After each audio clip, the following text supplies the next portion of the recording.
Former officer Mohamed Noor spoke on the witness stand about the shooting of Justine Damon.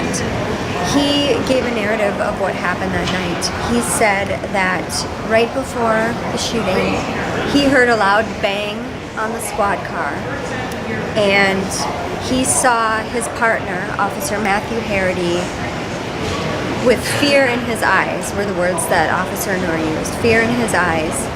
He said Harity shouted, "Oh Jesus," and reached for his gun, and his gun was caught.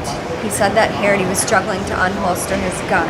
At that moment, Officer Noor said that he took his left arm and put it over Harity as if to protect him, and then saw a woman come up to the window, blonde woman with a pink t-shirt on, which is what Justine Damon was wearing, and he said he saw that woman raise her right arm.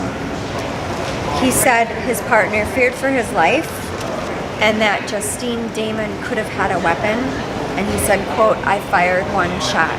Noor has not spoken to investigators since the shooting in July of 2017, and he has not given any public statements. He has a right not to testify, and he chose to waive that right. It's significant because now we're going to know what was in his mind the night of the shooting. Noor has told the jury about his background. He is an immigrant from Somalia. He was forced to flee Somalia at age 5, eventually came to the US and settled in Minnesota.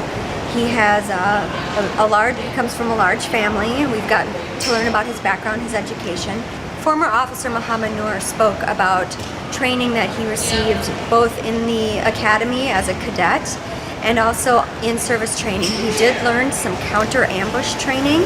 He learned how to trust your partner and to protect your partner in those situations.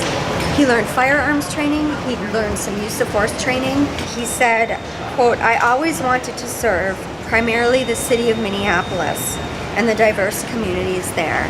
And he said that he fell in love with Minneapolis when he moved here, and he wanted to make a difference and give back to the city.